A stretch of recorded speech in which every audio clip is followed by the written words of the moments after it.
On a tous son café ou son bistrot préféré, non?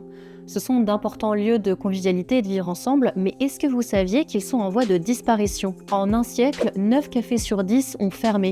On est passé de 500 000 en 1900 à seulement 40 000 en 2024. Et c'est la campagne qui est la plus touchée. 2 communes rurales sur 3 n'ont plus de commerce ni de restaurant. Selon le ministère de l'économie, ce déclin accentue les fragilités structurelles des communes rurales, augmente leur perte d'attractivité et accroît légitimement un sentiment de dégradation du cadre de vie. Mais cette absence de commerce, elle a même une influence sur le choix des électeurs ruraux. Selon un rapport de l'Institut Terram, le vote pour le Rassemblement national est plus fort dans les villages qui n'ont aucun commerce que dans ceux qui en comptent un ou plusieurs, sachant que ces communes sont déjà les plus enclines à voter RN. Alors comment on fait revenir dans ces petites villes et dans ces villages ces fameux bistrots et cafés essentiels au maintien du lien social? C'est justement la mission que s'est donnée 1000 Cafés, une association créée en 2019 à la suite du mouvement des Gilets jaunes. Son objectif, accompagner l'installation et le maintien de ces établissements dans les communes de moins de 3500 habitants. On a pu s'entretenir avec Kevin Magne, responsable de plaidoyer dans l'association. Et pour voir ce que ça donne concrètement, on s'est rendu à Coutances, un village de 750 habitants du département du Rhône. On y a rencontré Charlotte et Sandra. Elles ont repris en 2023 le café-restaurant multiservice du village.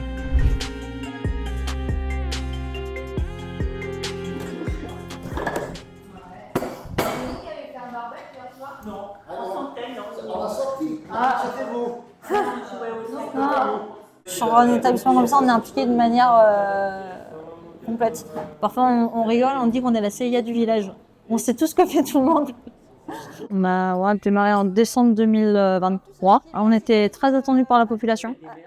C'est arrivé, il y avait 499 habitants il y a 40 ans aujourd'hui. Enfin 40 ans, cette année qu'on habite là. Il y avait... Moi, on m'a dit 3 commerces, 3 cafés. Il y avait 3 cafés à l'époque. Plusieurs boulangeries. Il y avait Hélène Martin chez Beluire et chez Balmey. Ouais. Et puis l'épicerie, le pain. Ouais. On avait une usine de pain. L'avant et l'après supermarché. Ouais. C'est la mairie qui est le porteur du projet du commerce. 1000 Cafés en soutien, et donc c'est eux qui nous ont recrutés pour la gérance. On est en contact avec la mairie sur tous les jours, et sur des choses un peu importantes, on passe aussi par 1000 Cafés qui du coup joue le rôle d'intermédiaire. C'est énormément de conseils sur les aspects financiers, sur la gestion du personnel. On bénéficie aussi de tout ce qui va être service de comptabilité, ressources humaines, sur comment on vit tous les jours. La vie du café, c'est très prenant. Trouver l'équilibre au démarrage, c'est assez compliqué. Donc toutes les problématiques qu'on peut rencontrer, on peut leur en parler, et on a un retour un peu objectif sur comment essayer d'améliorer la situation pour durer sur le long terme.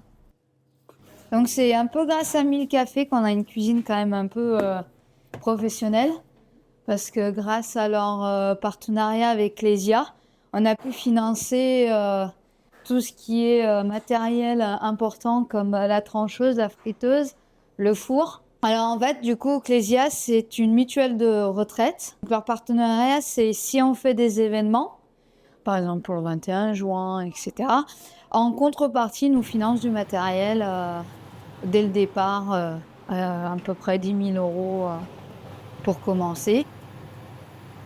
L'enjeu, nous, chez 1000 Cafés, c'est de faire revenir tous les types de populations dans ces lieux-là. Et donc, comment est-ce qu'on arrive notamment à faire venir effectivement les seniors dans ces établissements qui, pour la plupart, se sentent très isolés parfois.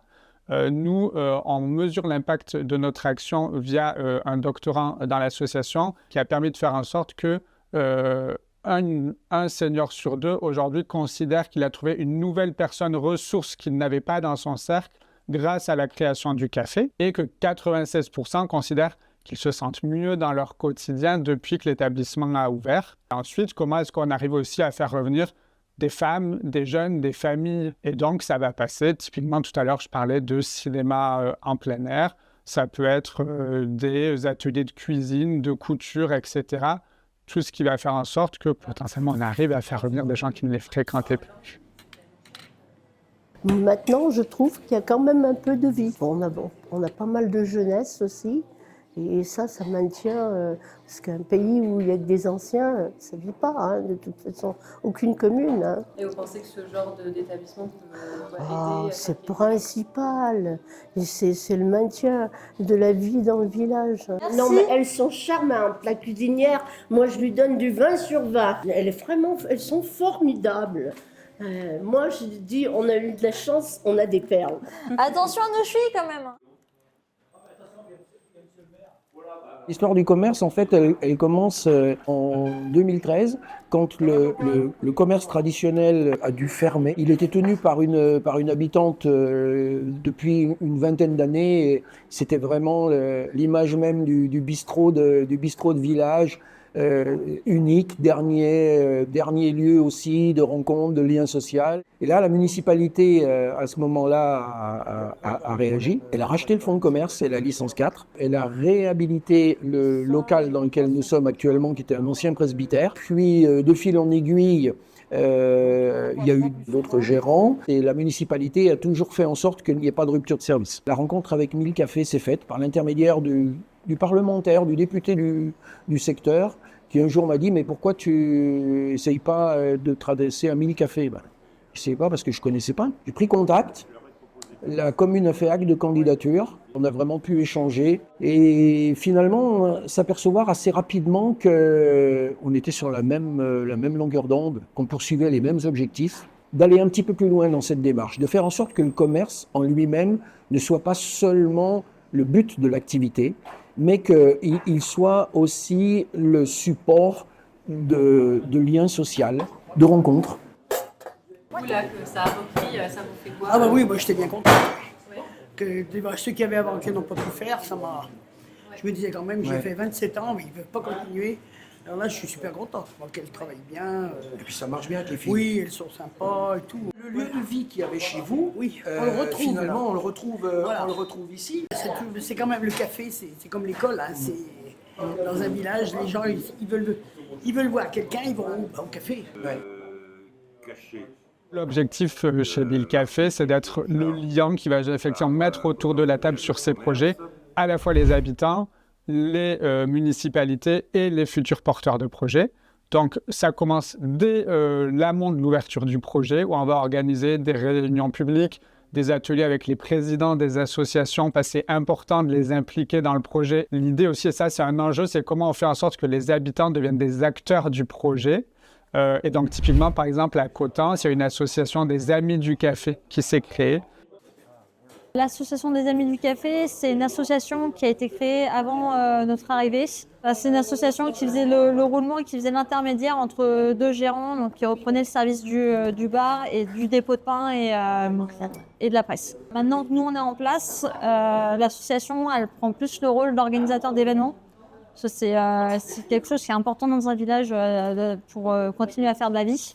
Mais qui prend énormément de temps à aller chercher pour des concerts, aller chercher des groupes, des financements, des choses comme ça. Ils interviennent également sur des moments où on va prendre des congés. Donc une semaine, là ils vont reprendre le rôle qu'ils avaient avant sur la boulangerie, le journal et le bar encore. Ça, c'est symbolique aussi de cette cohésion associative et sociale où les gens du village ont compris tout l'intérêt qu'il pouvait y avoir à une telle activité dans un village de 740 habitants. C'est vital, c'est vital. Il m'est arrivé de dire aux gens, lors de la cérémonie des vœux du maire, d'une façon très explicite, que finalement, ce commerce, c'était celui des gens, mais pas seulement. C'était aussi le leur, et qu'ils sauraient ce qu'ils en feraient. S'ils le fréquentent et s'ils le font vivre, il aura une existence.